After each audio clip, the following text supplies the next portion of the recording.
Yeah, joining us to talk some more about the Fed and the economy this morning is Goldman Sachs chief U.S. economist David Mericle, who joins us here at Post 9. It's good to have you back, David. Thanks for joining us. Thanks. We talked to your boss, David Solomon, here yesterday about this very subject. Do you sense that the market will be able to handle any attempts to oust him before his term's up? Well, I think the latest from the White House was that they're not likely to pursue that path. I think most market participants appreciate that there are decades of research and a lot of historical experience showing the importance of central bank independence for achieving good economic outcomes, especially low and stable inflation. There's always probably a bit of a political push to go easier on monetary policy. If you give that to every politician, you're going to wind up with an inflation problem. I think both theory and experience bear that out.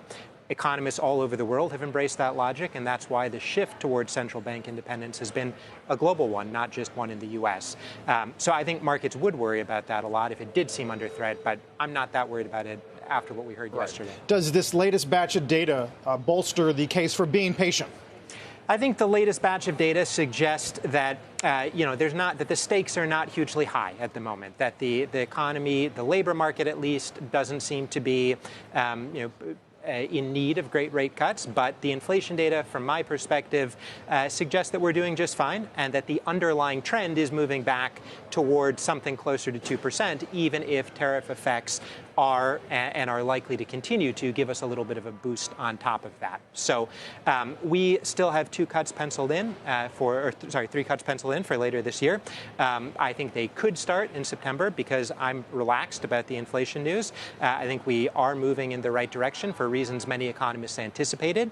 Supply and demand, especially in the labor market, are back in balance. We're seeing the end of catch-up inflation, and I'm not worried about tariffs unanchoring inflation expectations. But I do think you are seeing those effects show up from month to month. You're not worried about it, but is Fed Chair Powell and the rest of the committee worried about it? I think is the question, because they have signaled more concern around inflation and tariffs.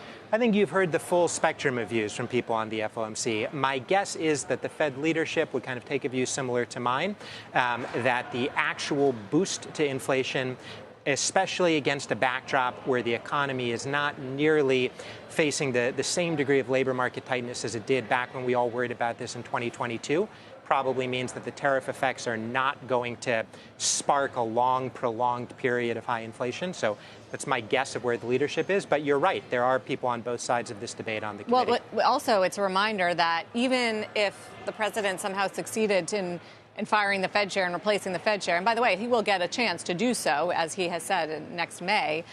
I mean, there are 12 people that vote on interest rate policy.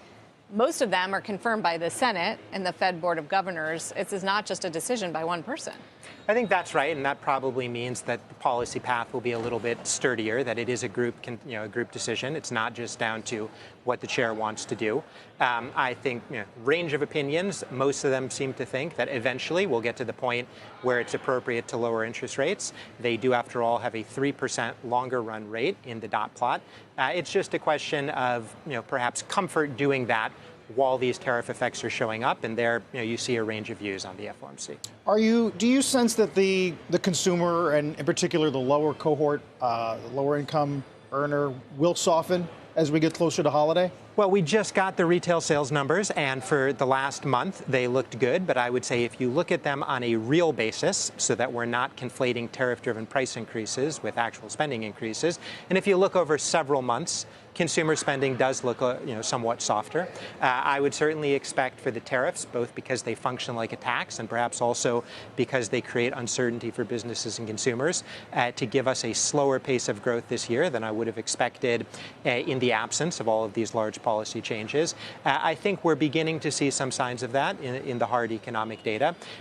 We don't think this will kind of push us into recessionary territory by any means, but I do think we're seeing slower consumption growth, slower broad final demand growth than we otherwise would. But at the same time, we're seeing, as we've seen for bank earnings, M&A picking up and IPOs picking up and increased confidence in the part of businesses and consumers, which should lead to better growth.